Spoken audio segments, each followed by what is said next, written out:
Malam, berjumpa kembali bersama saya Sandro Jabrik, wong ganteng sak donya. Mohon untuk tidak menyebutkan nama dan identitas dalam percakapan ini karena percakapan ini saya naikkan dalam konten YouTube. Gimana Mbak E?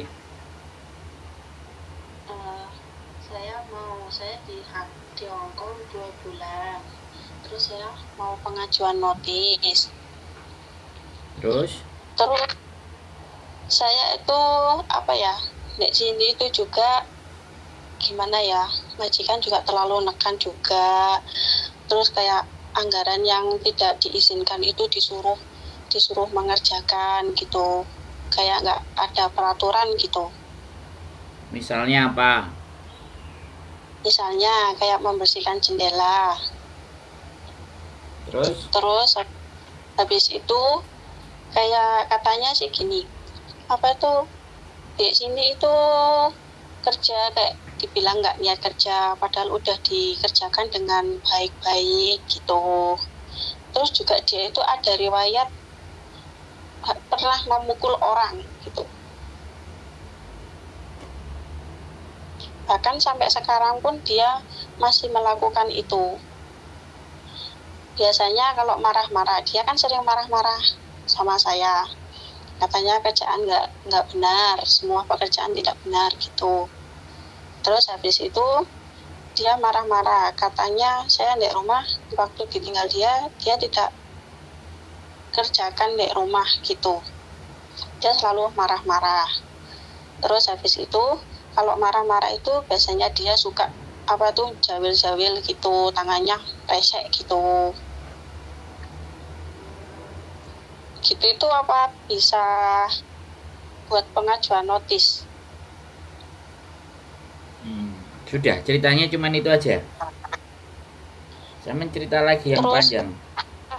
Terus kalau pagi itu tidak pernah dikasih sarapan gitu. Siang pun makannya cukup mie. Terus kayak gitu, malam tunggu dia selesai makan baru kita makan. Apa sisanya yang di meja baru kita makan. Tuh. Terus? Gitu itu bisa dituntut apa gimana? Apa buat pengajuan notis gitu mau ganti majikan atau gimana gitu? Oke, sudah selesai belum ceritanya? Nanti jangan saya cerita sampean potong ya. Ya, baik. Nah, kita sampean sudah cerita, tak suruh ngabisin ceritanya semuanya. Setelah cerita semuanya habis baru saya yang ngomong, baru kita berbicara, baru bagaimana seperti apa solusinya. Sudah cukup ceritanya? Ya, ada yang perlu ditambahkan lagi? Nggak ada? Nggak ada. Oke, saya bertanya dulu, sampean di Hong Kong sudah berapa lama? 2 bulan. Di Hong Kong baru 2 bulan. Sampai non? Ya, saya non Hong Kong. Tapi ex Singapura. Ex Singapura. Berapa tahun di Singapura? 2 tahun. 2 tahun.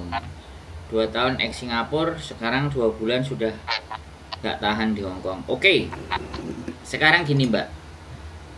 Sampean merasa masih butuh uang atau butuh pekerjaan itu enggak? Ini penting jawaban ini soalnya untuk melanjutkan diskusi kita hari ini. Kalau uang sih menurutku bisa dicari di mana-mana, tapi kalau untuk keselamatan itu lebih penting. Oke. Jadi kalau sampean sudah berpikir uang bisa dicari bagaimanapun ceritanya, it's okay. Artinya saya nggak fokus membahas tentang majikan, ya. Ya.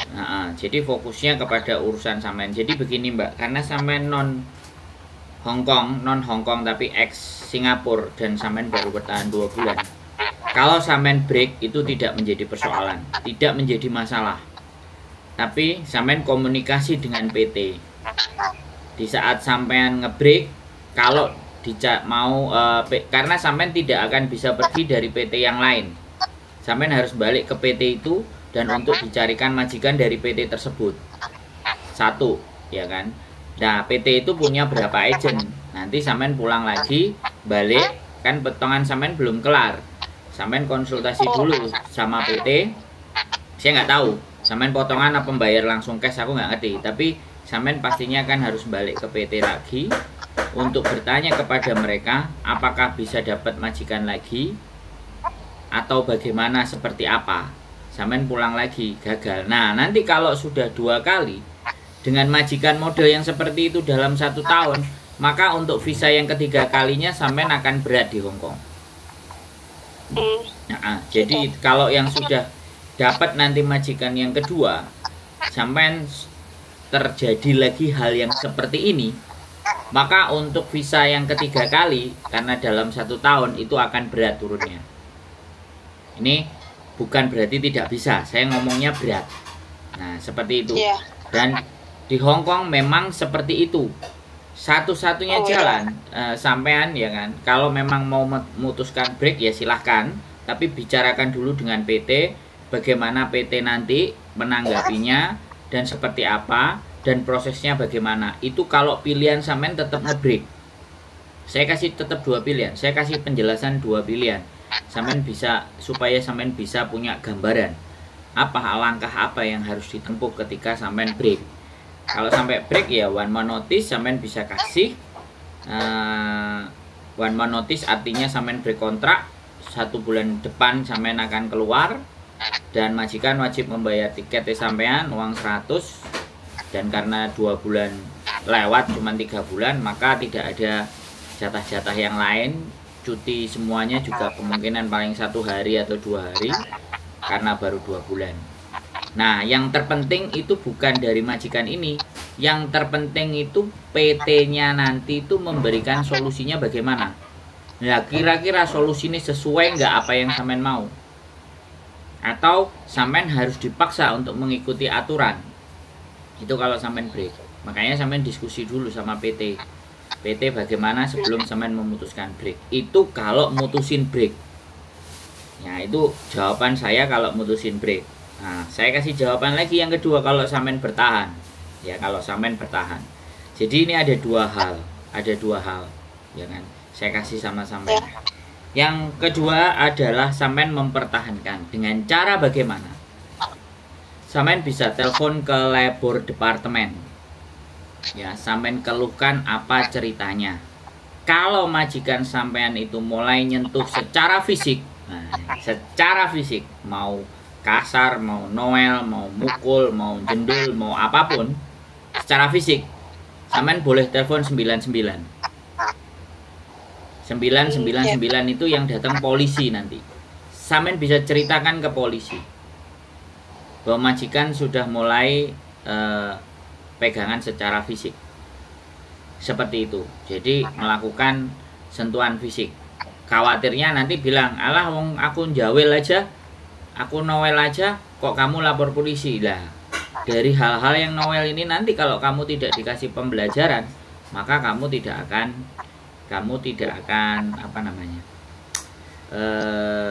jerah, kamu akan melanjutkan itu. Terus kalau persoalan makan, ya kan, ngelap jendela, sampean boleh menolak. Kalau lap jendela sampean boleh menolak. Kalau disuruh membersihkan terus harus keluar dari jendela, sampean boleh menolak. Itu hak. Karena tidak di dalam peraturan di kontrak yang warnanya biru itu tidak boleh ngelap jendela yang membahayakan nyawa. Sampean boleh menolak. Kalau sampean menolak, dia marah-marah, dia membanting sesuatu di depan sampean, itu sudah membahayakan, sampean boleh telepon polisi. Situasi dan keadaan yang mengancam dan membahayakan diri sampean itu sampean boleh telepon polisi. Kalau persoalan makan, di kontrak ada tertera jatah makan sampean itu kalau nggak salah 1.200 sekian. Kalau dia nggak mau kasih makan, suruh dia kasih duit. Sampean harus ngomong. Sampean harus ajak duduk itu majikan untuk bercerita. Jangan sampean yang kalah. Kalau sampean memutuskan untuk break dan pergi, berarti sampean kalah. Hong Kong, kalau bagi orang yang pertama menjejakkan kaki ke Hong Kong, itu hal yang biasa. Saya pastikan 90% PMI Hong Kong, TKW Hong Kong itu merasakan hal yang sama seperti apa yang sampean rasakan. 90% saya garansi. Wis, sampean sekarang mau ngomong apa? Gantian kan kita ngomongnya. Itu kan saya udah habis potongan dari PT. Terus di saat saya mau ambil notis itu, apakah harus tetap bilang sama PT, apa cukup minta surat notis ke KJRI, apa ke pihak imigrasi gitu, apa ke agent gitu? Yap, surat notis itu sampean boleh dapatkan kemana saja. Dan sampean nggak ada masalah. Tapi saya sampaikan ke sampean, sebelum 1 tahun PT yang nantinya mau memproses sampean itu pasti mikirnya 2-3 kali, Mbak. Nggak apa-apa kalau sampean mau coba, karena sampean belum 1 tahun, Mbak. Saya kemarin memproses anak yang baru 8 bulan. Saya bilang ya sama sampean, istri saya memproses anak yang baru 8 bulan. Itu harus minta surat pernyataan dari PT lama. KJRI itu minta, karena kita proses dengan PT yang baru. Kemudian syaratnya ABCD, sedangkan si anak tadi itu bayarnya cash. Bayarnya cash. Jadi kita itu ribet ngurusin anak ini, itu ribet untuk dapat untuk masuk ke majikan baru. Walaupun majikan baru sudah ready, tapi seolah-olah aturan-aturan dari KJRI itu membuat kita itu harus mengusahakan nih anak. Nah, agent yang mau kayak gitu itu kan tidak banyak toh, Mbak. Iya. Nah, sekarang sampean pikirkan dan sampean pertimbangkan lagi. Boleh sampean muter loh agent dan ceritakan kondisi sampean. Siapa nanti yang agent yang memang mau menerima sampean? Ya alhamdulillah, bersyukur. Tapi sekali lagi, nanti kalau majikannya modelnya begitu lagi atau minimalnya mirip-mirip, ya sampean harus tahu this is the real of Hong Kong. Hong Kong akan seperti ini. Ya mudah-mudahan majikan sampean nanti yang kedua sampean bisa bertahan. Jadi sampean pikirkan ulang. Kalau masalah break kontrak itu boleh. Sampean mau lapor ke agent boleh. Sampean gak lapor ke agent juga boleh. Ya kan, kalau break kontrak, karena memutuskan pekerjaan, memutuskan kontrak kerja itu hak masing-masing dari sampean atau majikan. Putus kontraknya itu hak masing-masing. Sampean mau melibatkan agent monggo, sampean nggak melibatkan agent ya nggak apa-apa. Tergantung sampean. Kalau sampean mengerti dan memahami sistem, it's okay. Nggak jadi persoalan. Terus kalau seandainya gini, kita kan pengajuan notis, terus nggak apa tuh, tidak berproses lagi pulang ke Indo gitu, gimana? Ya silahkan, nggak apa-apa, nggak ada masalah. Itu apa harus tetap bilang ke PT apa gimana? Nah kalau sampean nggak mau bilang ke PT juga nggak apa-apa, kan sampean sudah selesai potongannya, tinggal dokumen-dokumen sampean minta aja, sampean nggak usah balik juga nggak apa-apa. Pada prinsipnya, sampean nggak melibatkan mereka semua itu tidak menjadi persoalan. Tidak menjadi karena persoalan. Kan udah nggak berproses lagi ke sini gitu. Iya, nggak ada masalah, nggak ada masalah. Oh. Tapi kalau soalnya kan gini, kenapa? Saya itu sering pernah menolak waktu membersihkan jendela, tapi dia itu tidak mau karena dia itu bilang gini, kamu di sini itu kerja, kamu di sini itu aku gaji gitu. Jadi apa yang aku suruh kamu harus mengerjakan. Ya, tunjukin kontrak kerja. Sampean kan ada tahu pasalnya. Sampean kan bisa baca pasalnya. Kamu baca kontrak ini enggak? Kalau ngelap jendela, kalau kita posisinya bahaya itu tidak boleh. Kamu ngerti aturan enggak? Kalau kamu nggak ngerti aturan, telepon aja lo Kung Ji. Bilang aja kayak gitu, labor departemen. Apalagi ini tuh tinggal di lantai 15. Loh iya, saya nggak memperdulikan lantainya, Mbak. Saya memperdulikan sampean bagaimana menolak itu dengan alasan yang kuat. Oh iya, baik. Ada dasar-dasarnya. Kalau dia nggak ngasih makan, tunjukkan bahwa sampean punya hak untuk bayar, dapat uang food allowance 1.200 itu tertera di kontrak. Sampean baca kontrak apa enggak? Persoalannya itu di situ. Jadi itu sudah dasar-dasar untuk sampean melawan dengan majikan. Tetap dengan dasar. dengan kontrak kerja, bukan asal, bukan hanya debat kusir dan hanya marah-marahan. Tunjukin, suruh dia baca, lemeng-menga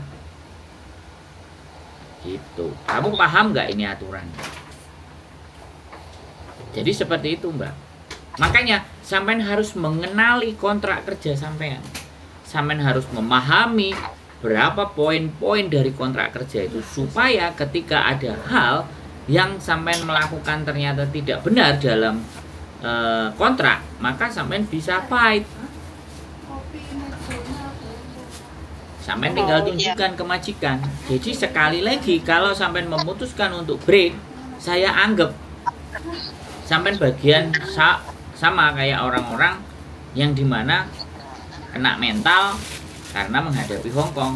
Nah, seperti itu. Tapi kalau sampean masih mau berjuang lagi, masih mau mempelajari kontrak lagi, dan berusaha memberikan pemahaman ke majikan, itu baru sampean berjuang. Sampean berusaha menghadapi Hongkong. Tapi kalau mentalnya sudah kaclek, kena mental, sudah tidak mau berjuang dan bertahan, ya saya ngomong model apapun kalau sampean sudah kaclek, ya nggak bisa dong. Kan sama aja, kan begitu, Mbak? Iya. Nah, yang bagaimanapun yang merasakan sampean, bukan saya. Ya, tetapi cerita seperti sampean ini mungkin saya sudah dengarkan hampir 1.500 kali dari konten saya yang sejumlah 6.000 sekian. Saya berusaha tidak fokus kepada situasi dan keadaan, tapi saya berfokus dengan cara berpikir sampean. Saya berfokus bagaimana solusinya, untuk bagaimana sampean punya mental. Saya berfokus apa tujuan sampean mau ke Hongkong. Apakah hanya sebatas sudah sebenarnya aja saya menyerah, yaitu kembali ke pilihannya sampean. Nah, seperti itu. Nah, itu gunanya saya berbicara di sini untuk ngobrol dengan sampean. Begitu ceritanya, Mbak. Iya. Saya ngerti sampean lagi merasa berat karena nggak tahu di Singapura modelnya seperti apa. Tapi 1 minggu sampean wajib untuk libur 1 kali.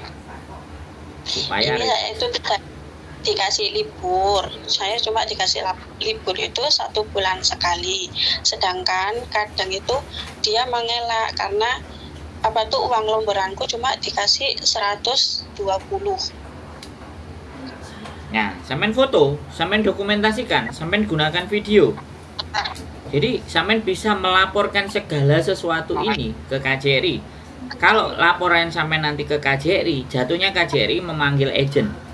Agent ngasih penjelasan ke majikan.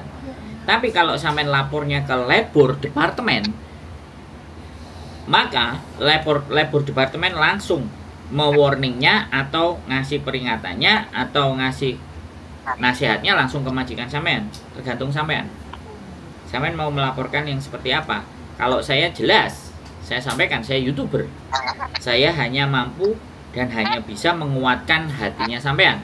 Saya tidak berhak untuk berbicara dengan agensi, dan saya juga sangat tidak berhak untuk berbicara dengan majikan. Tapi saya bisa berbicara sama sampean yang lagi punya masalah. Oh iya. Bisa dipahami antara posisi saya, antara posisinya KJRI, dan posisinya labor departemen, sehingga sampean bisa nanti mau berkonsultasi sama mereka. Intinya satu, kalau saya boleh saran sama sampean, jangan menyerah dulu. Jangan menyerah dulu, tapi fight dulu. Sampai sejauh mana? Kalau sampean di intermediate itu beda cerita. Artinya sampean sudah melakukan yang terbaik yang sampean bisa.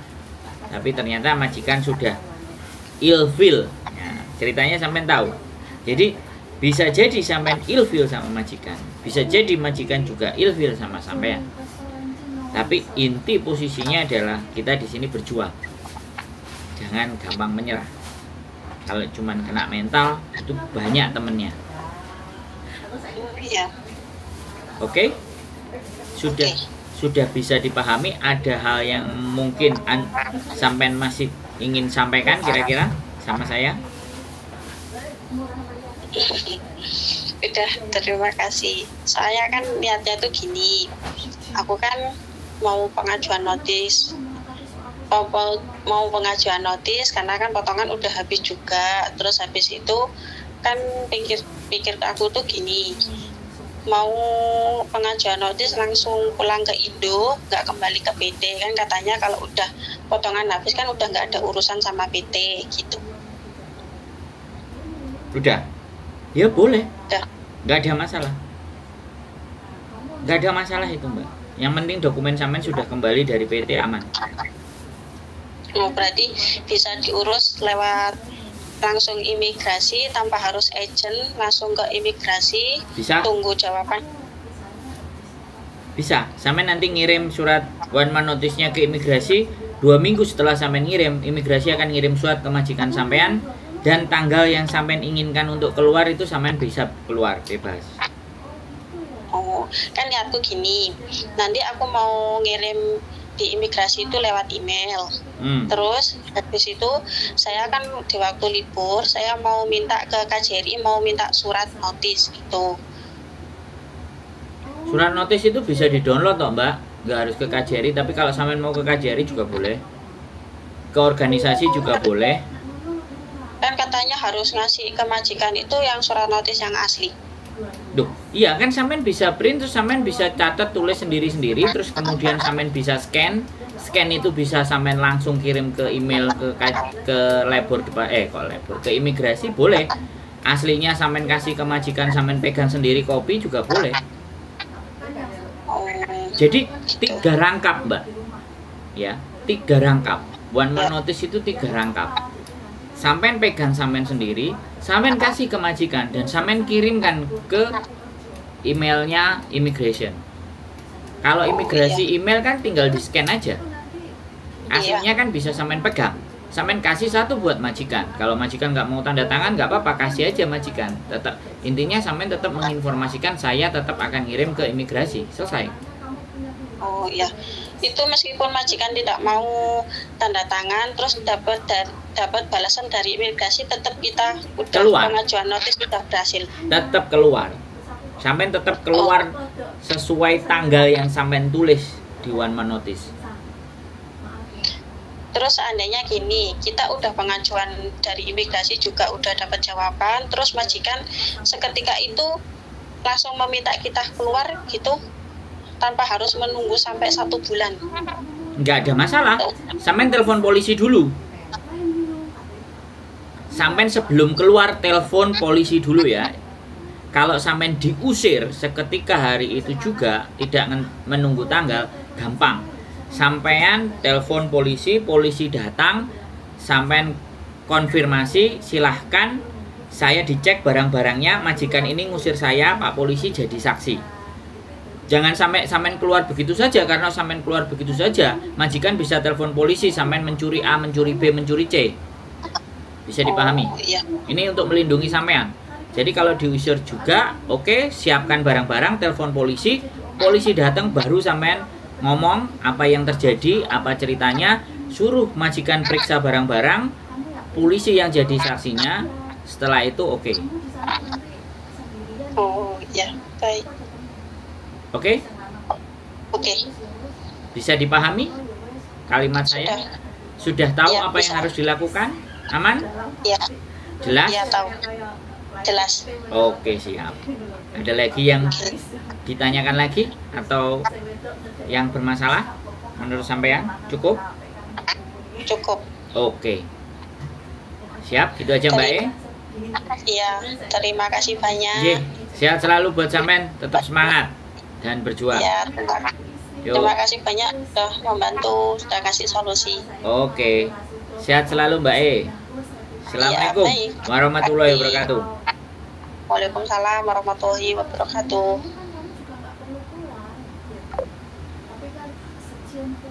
Oke guys, iki enek wong rame ngedumel, enek wong nyambut gawe, guys. Oke. Jadi sekali lagi buat teman-teman semuanya, suaranya tabrakan nggak apa-apa ya, karena memang sudah rame. Yang satu wis gak tahan kepingin ngomong, datang wis langsung nyetret, langsung curhat. Oke. Jadi break kontrak sebelum 2 bulan ex Singapura lagi. Oke, begitu ceritanya. Keep stay tune my YouTube channel and see you next video. Bye bye.